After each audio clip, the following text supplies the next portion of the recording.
যোৱা 6 তাৰিখে মৰিগাঁও জিলা আৰু মৰিয়াবাৰী আঞ্চলিকৰ উদ্যোগত যিটো মৰিয়াবাৰী গ্ৰাম্য চিকিৎসালয়ৰ ওপৰত বিৰুদ্ধে অন্যায়ৰ বিৰুদ্ধে যিটো প্ৰতিবাদ হৈছিল, উক্ত প্ৰতিবাদত আমিও সহযোগিতা কৰিছিলোঁ সংগ্ৰাম পৰিষদে।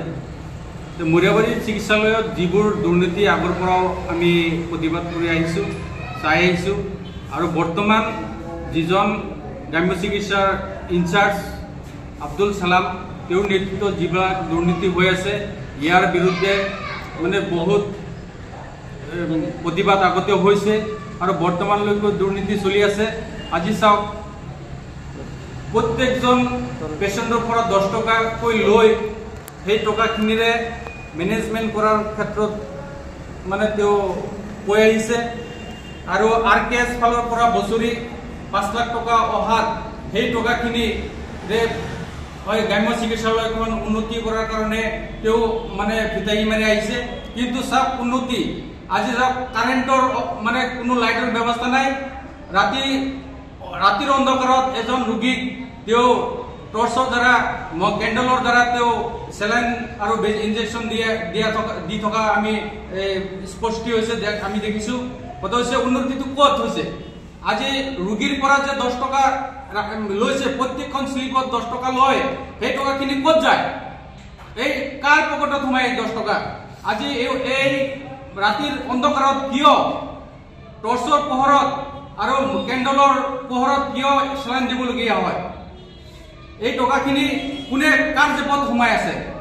এইবিলাক দুৰ্নীতিৰ ক্ষেত্ৰত যিটো প্ৰতিবাদ হৈছিলে, সেই প্ৰতিবাদত আমি সহযোগিতা কৰিছিলোঁ সংগ্ৰাম পৰিষদে।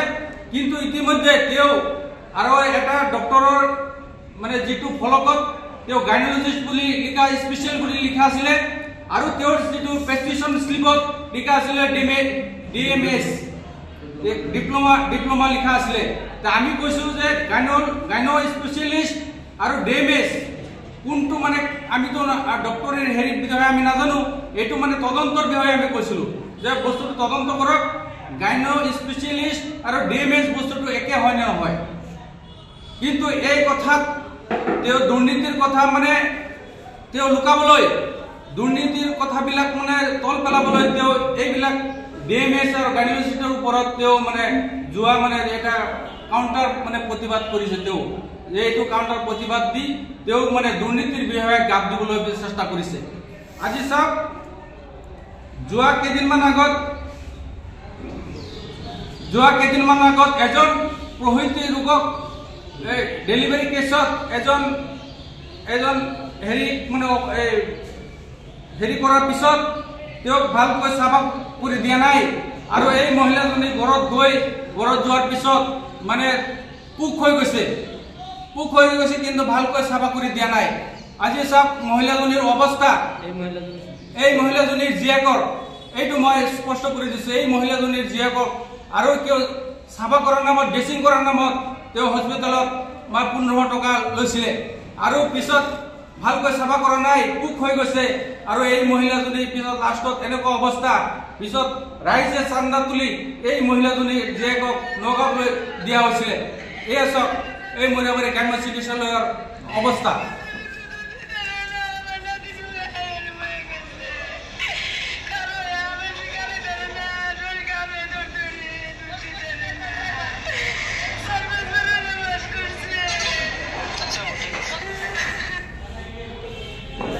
পিছত চাওক আমি ৰাইজে হাৰি চান্দা উঠাই দিয়ে এইজনী মহিলাজনীৰ জীয়েকক আমি নগাঁও নি মানে উন্নত মানৰ চিকিৎসা কৰাই ঠিক ঠাক কৰিবলগীয়া হৈছে। সেয়ে চাওক, এজন গ্ৰাম্য চিকিৎসালয়ত তেওঁ যদি ইমান মানে গাইনলজিষ্ট মানে আছিলে, এই মহিলাজনীৰ জীয়েকৰ অৱস্থা এনেকুৱা হৈছিল কাৰণটো কি, কিয় হৈছিল, এইটো আমি মানে তেওঁক মানে স্পষ্টীকৰণ দিবলৈ মই আজি সংবাদমেলৰ সৈতে মই দাবী জনাইছোঁ। গতিকে মই কৈছোঁ যে আব্দুল সালাম সাহেবক কৈছোঁ যে তেওঁৰ চাৰ্টিফিকেটৰ কথা নহয়, গ্ৰাম্য চিকিৎসালয়ত যিবিলাক দুৰ্নীতি হৈ আছে, সেই দুৰ্নীতিবিলাকৰ ওপৰত মানে আমি প্ৰতিবাদ কৰিছোঁ আৰু কৰি যাম, আৰু অনাগত দিনত আৰু ইয়াতকৈ ভয়াৱহ আন্দোলন কৰিবলৈ আমি বাধ্য থাকিম। আৰু তেওঁৰ ৰঙা চকুলৈ আমি ভয় নকৰোঁ। তেওঁ এটা হেৰিত কৈছে যে এইটো লৈ মানে তেওঁ আইনৰ সহায় ল'ব, আমিও আইনৰ সহায় ল'ম। আমি এপিএলত আমি কেছ ফাইল কৰিম যে কি কাৰণত এইবিলাক প্ৰত্যেকজন ৰোগীৰ পৰা 10 টকা লোৱাৰ পিছতো আৰু RKSৰ বছৰি 5 লাখ টকা পোৱাৰ পিছতো গ্ৰাম্য হস্পিটেলৰ অৱস্থা আজি ইমান দুৰ্নীতি কিয়? আৰু পহতি ৰোগীৰ পৰা কি কাৰণত কিয় আজি টকা ল'বলগীয়া হৈছে? আজি গ্ৰাম্য চিকিৎসালয়ত মৰিয়াবাৰী বৃহত্তৰ অঞ্চলত একমাত্ৰ এই চিকিৎসালয়, আৰু এই চিকিৎসালয় অহাৰ পিছত দুখীয়া ৰাইজে কিয় সেইখিনি ব্যৱস্থা নাপায়? সেইটো লৈ আমি বৰমুৰীয়া আজি বিভাগীয় ফালৰ বৰমুৰীয়াসকলক মানে মই এটা প্ৰশ্ন কৰিব খুজিছো যে এই বিষয়ে আপোনালোকে কিয় নজৰ নিদিয়ে? আজি আমচুক কোনোবাই ৰঙা চকুত দেখুৱালে আমচুৱে কেতিয়াও ভয় নকৰে। আমচুৱে ভয় ভাবুকি দেখুৱাই আমচুৰ যি প্ৰতিবাদৰ কণ্ঠ কোনেও বন্ধ কৰিব নোৱাৰিব, সেইটো স্পষ্ট কথা।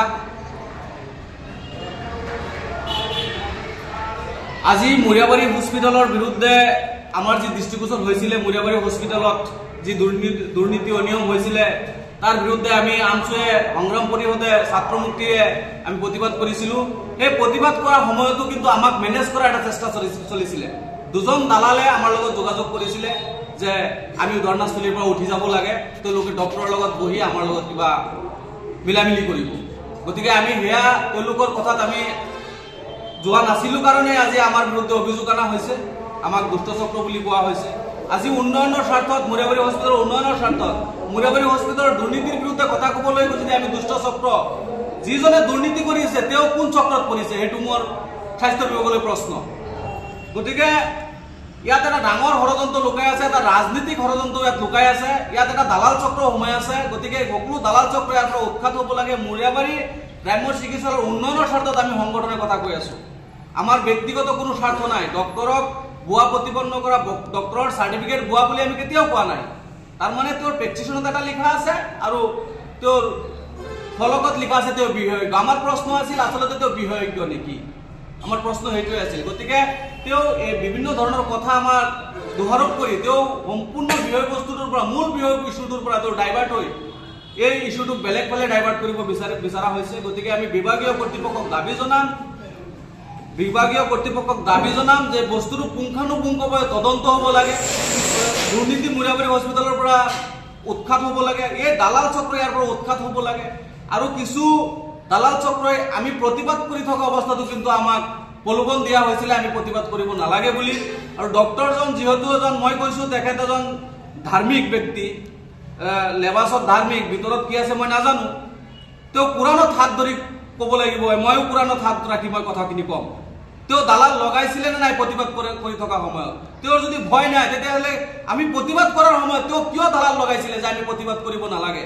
আমি তেওঁ কৰি থকা দুৰ্নীতিখিনি কিয় আমি ৰাইজৰ আগত উত্থাপন কৰিব নালাগে?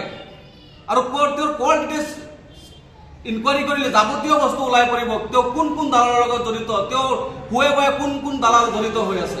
গতিকে দালালৰ স্বাৰ্থত আমি কথা কেতিয়াও নকওঁ। দালালক আমি হস্পিটেলৰ পৰা যিকোনো হেৰিতে আমি দালালক হস্পিটেলৰ পৰা উৎখাত কৰিম।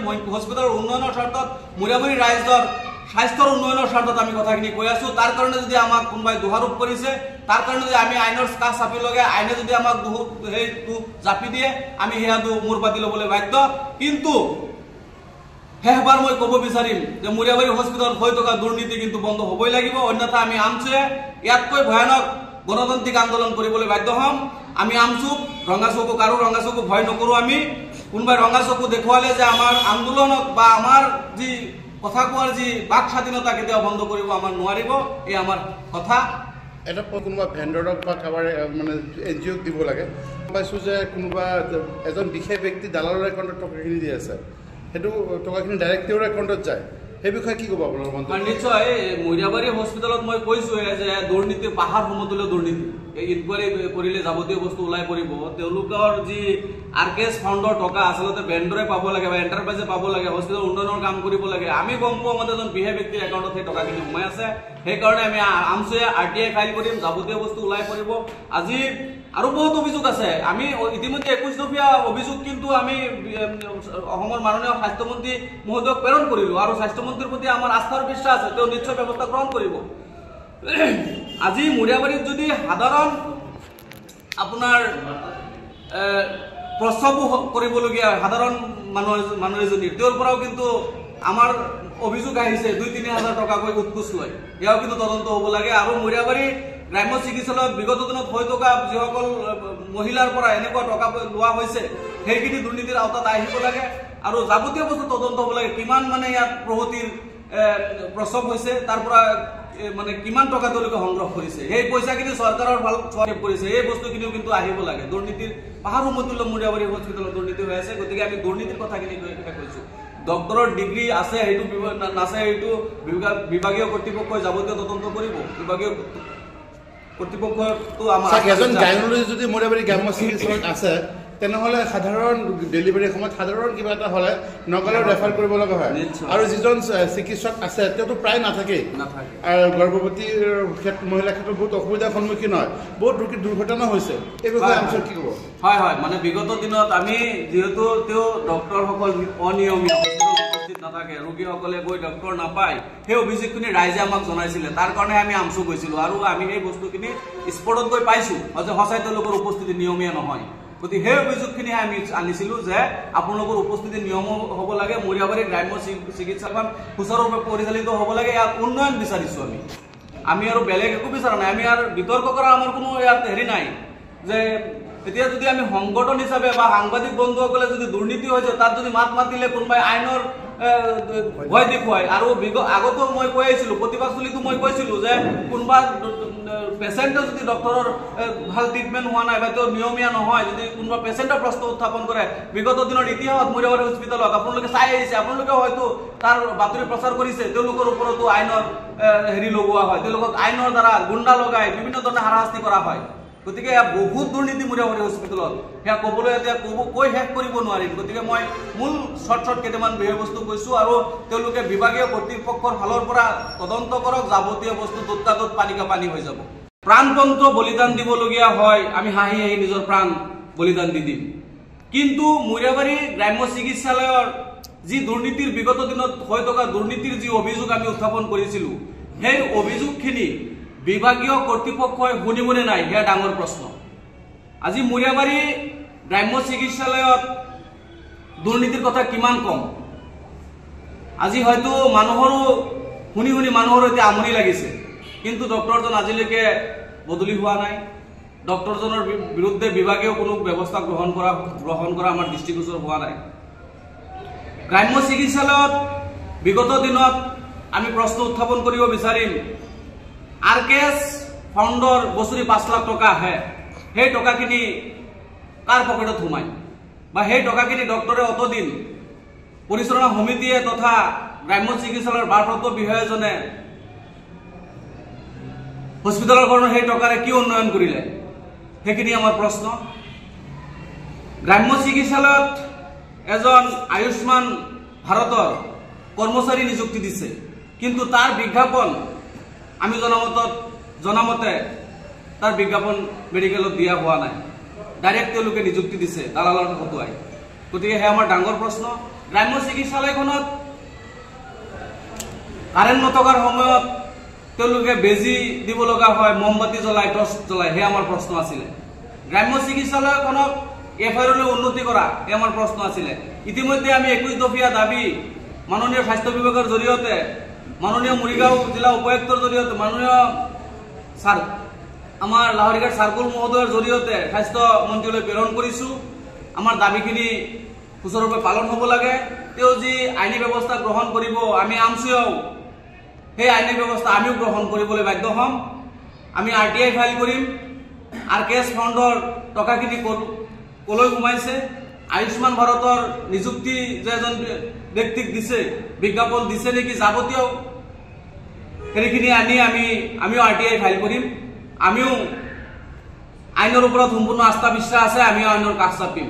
ঘৰ অফিচ গুদান আদি সলনি কৰাৰ কথা ভাবিছে নেকি পিছে সলনি কৰিব হয় সকলো বস্তু এঠাইৰ পৰা আন ঠাইলৈ সহজে নিয়াটো জানো সম্ভৱ চিন্তা তাতেই নহয় জানো কেৱল ঘৰ অফিচে নহয় ডাঙৰ ডাঙৰ মেচিন বাইক ডাঙৰ ডাঙৰ গাড়ীকে ধৰি সকলো বস্তু পিছে এতিয়া আৰু চিন্তাৰ কোনো কাৰণ নাই আপোনাৰ এটা মাথো ফোন কলতে সমাধান হৈ পৰিব এনেসমূহ সমস্যা আপোনাৰ কাষত আংকুশ কাৰ্গো পেকাৰ্ছ এণ্ড মুভাৰ্ছ সমগ্ৰ ভাৰততে প্ৰভাইড কৰে ডোৰ টু ডোৰ ছাৰ্ভিচ গতিকে দেৰি কিহৰ এতিয়া যোগাযোগ কৰক 9957630102 অথবা 9546214823 নম্বৰত লগতে ঠিকনা ফটাহিল আমবাৰী নিয়াৰ অনাথ আশ্ৰম আমবাৰী থানা গুৱাহাটী